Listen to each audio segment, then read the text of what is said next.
Hey,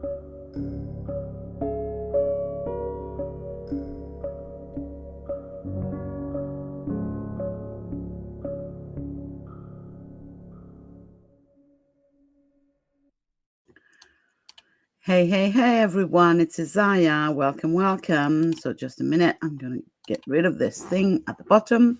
Welcome. This is Isaiah from IsaiahBell.com. But today, it's mostly Isaiah from OTALOCO. So this is the Oracle and Tarot Lovers Congress happening December 1st, 2nd, and 3rd online. It's a free event, and as a launch pad to the event every day, I'm going to introduce you to one of our speakers. So yesterday we met Laura Muirhead, and today, day 20, we meet Pia Becker. So just to start with, every link to the OTALOCO Congress will be above, below, or around the video. So once you hear Pia, or even right now, you can go and register as an attendee.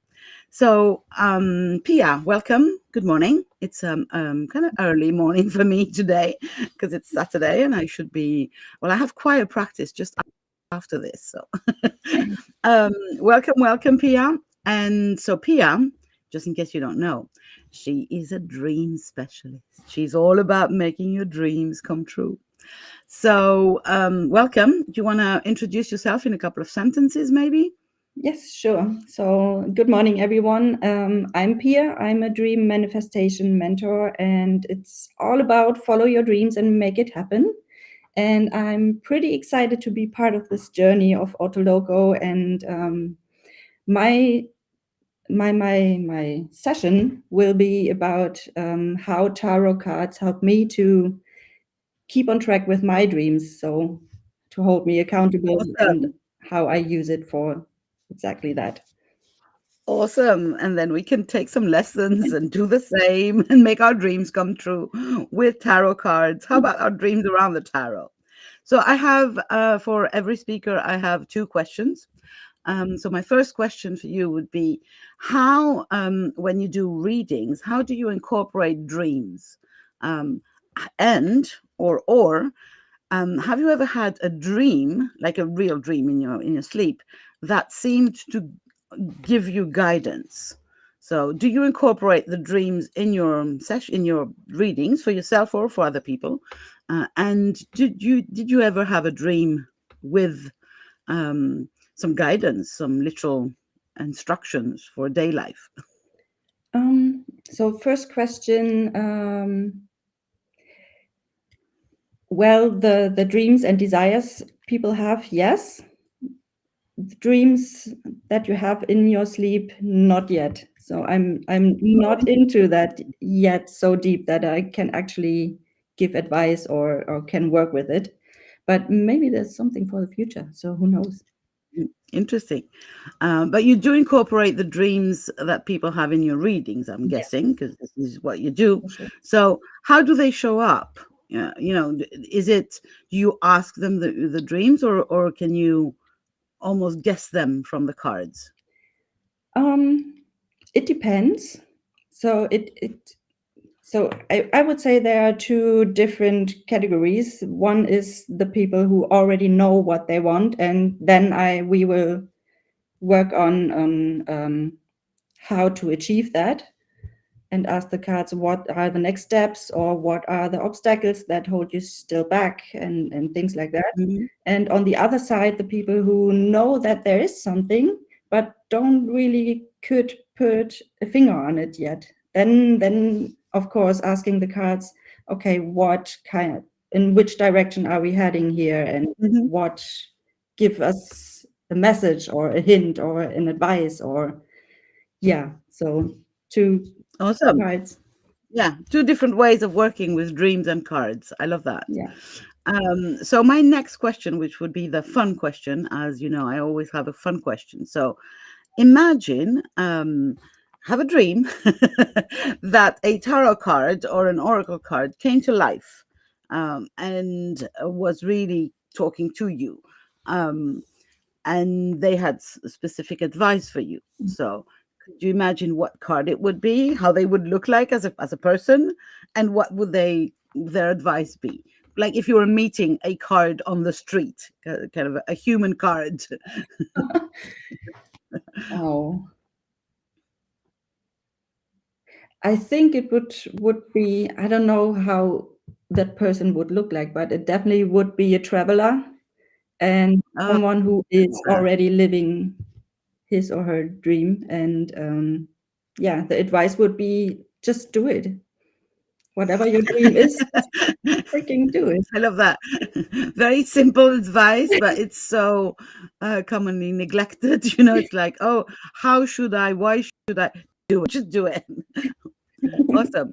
And I love the idea that we sometimes meet people that play as oracle cards or as tarot cards. You're in the street and you meet someone, or you're in a cafe and or one of your friends or somebody just comes and they kind of offer advice in the same way as an oracle card would be. So a traveler person. Interesting. So yeah, I know that because we've discussed before. In case you don't know, people who are listening, there is a podcast episode that we did with Pia. So I know that you have a lot of love for travel. Does that love for travel? So I have another two questions since we have time. So my first question is: are you traveling with cards? Are you carrying cards around the world? And Yes. how do you deal with the weight? Because I know I'm traveling and I've got.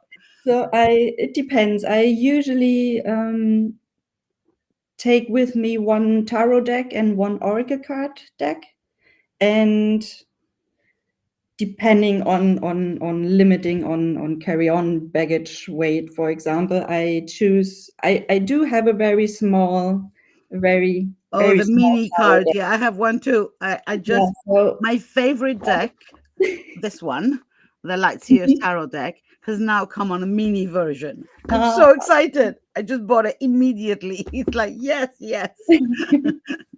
yeah, so I definitely have cards with me, and one thing that actually I'm kind of, I usually don't buy souvenirs, but things that I can actually use. So whether it's some kind of clothes or shoes or handbags, but now I'm very addicted to tarot decks. So wherever I am, I try to find something and which calls me. And yeah, so on one of my latest travels, I actually found the small one, the small version of the regular tarot deck, and a very nice oracle deck. It's called Divine Intuition, and it's lovely. And I found both in Albuquerque, New Mexico, for example, and I had to take them home with me. So Awesome. Awesome. Oh, I'm going to Albuquerque next year. I'm running a retreat actually in Albuquerque. I didn't know that you visited. Awesome. We should Mhm. talk again. So yeah, that was my first question, and the around the traveling thing. And the other thing I was going to ask is, do you bring back decks? But you answered before I even asked. So awesome. So thank you very much, Pia. It's been a kind of a little like focus or spotlight on some little aspects of who you are and what you're going to be talking about during OTALOCO. So just in case you guys are not registered yet as a free attendee, go for it. There's free talks, there's free readings, there's free decks even. Yes, yes, yes, we're giving away decks because we have an amazing sponsor called Deckible, and they are helping us give away decks to every attendee. Yes, yes, yes. You're gonna get a free deck on Deckible with your free registration. We've got free books. We've got amazing offers. 21 speakers, all are most amazing than the other one. And what are you waiting for? If you love tarot or oracle in any way, shape, or form, OTALOCO is for you. And we can't wait to welcome you. Thank you very much, Pia. Tomorrow we meet Jill Chethrow for day 19 to OTALOCO. Thanks, Pia. Talk to you soon. Bye for see now. you there. Bye-bye.